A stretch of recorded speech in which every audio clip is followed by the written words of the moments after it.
Okay, another method in adding vectors using the analytical method is the component method. So what is the component method? So component method is generally used when you add the two or more non-collinear vectors. So in solving or adding the vector using component method, so we have 4 steps that we need to follow. So number 1 step is we're going to resolve the given vectors into its components. So to resolve the given vector into its components, so let us have an illustration.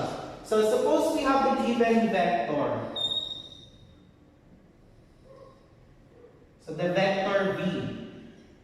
So in our components method, in other words, is the breaking up the vectors into its components. So in our components, we have x and y component, or vertical and horizontal components. So if we're going to break down our given vector into its components, so we have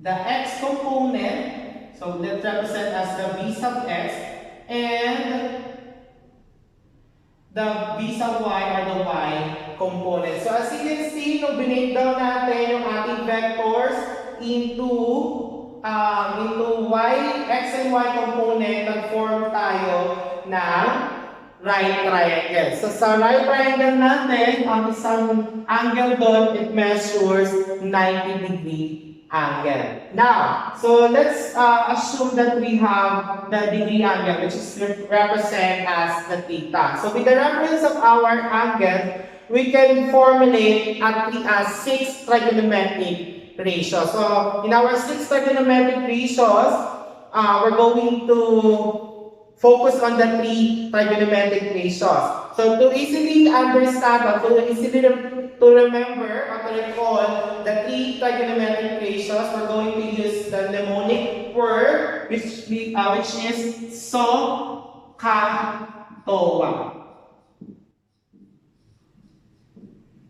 So in each mnemonic, we have the corresponding meaning. So means sine theta, opposite hypotenuse. Ka means cosine, adjacent hypotenuse. So TOA means tangent, opposite, adjacent. So before we go, before we formulate the trigonometric ratios, let's find out what are the sides of the right triangle. So this side, the vector v, it represents the hypotenuse. The hypotenuse, which is the highest, the longest side of the right triangle. Okay, now, the opposite of our angle, theta, is our opposite side, which is to represent the v sub y. Now, the opposite side of our hypotenuse is the adjacent side, which is represent our v sub x natin, or the y component. So, lagay natin dito, adjacent. Okay, now, so let's formulate the 3 trigonometric ratios using the SOHCAHTOA. So, SO means sine theta.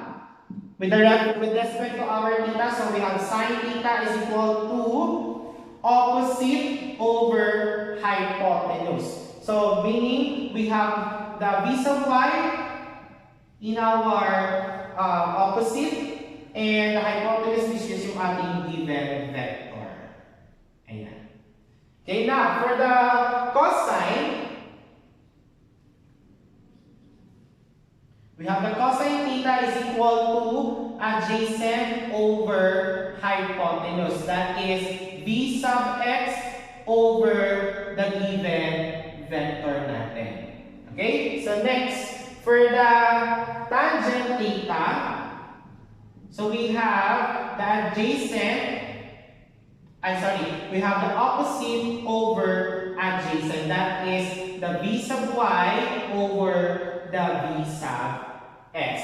Now, so in our first step natin is we're going to resolve the given vectors into its components. So how we're going to get the components of our vector? So by getting the x and y component. So how we're going to get the x component? So from the trigonometric ratios, we can derive a formula for the x component. So for the x component, we're going to use the trigonometric ratios, the cot. So meaning the cosine theta is equal to adjacent over hypotenuse. So we have the cosine theta is equal to the v sub x over the vector v natin. So by cross multiplication, so we have the v sub x is equal to the vector v times the cosine theta. So therefore, the formula in finding the x component is x component is equal to the magnitude of our vector times the cosine theta natin. So theta natin is our given degree angle natin or the standard angle of the given vector natin. Okay, so next, for the y component naman, we're going to use the ratio sine theta. So sine theta is equal to opposite over hypotenuse, that is v sub y over the given vector. So by cross multiplication, so we have the v sub y is equal to the vector v or the magnitude of the vector v times the sine theta. So therefore, that would be the formula for the y component. Okay? So next, number 2 step natin. So number 2 step natin is we're going to get the summation of our x and y component. Okay? So by adding all the x component and the y component. And then next naman is we're going to get the magnitude of the resultant vector natin. So in our magnitude of the resultant vector natin, we're going to apply the Pythagorean theorem. So we have the formula R is equal to the square root of the summation of the v sub x squared plus the summation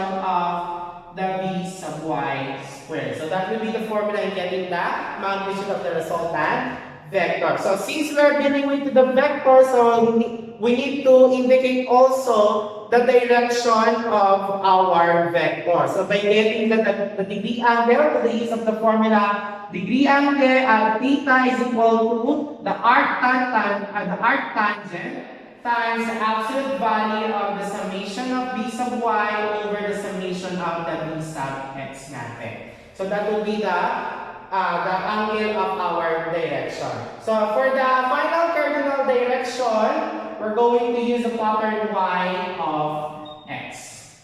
Okay? So next, on the fourth, so that would be our steps in our component method. So again, the first step, we're going to resolve our vector into its component. Second one is we're going to get the summation of our x and y component. Third is we're going to get the magnitude of the resultant vector using the Pythagorean theorem. And then number 4, going to get the direction of our vector by getting the angle of the directions and the cardinal direction. So that will be our 4 steps in finding a resultant vector using the component method.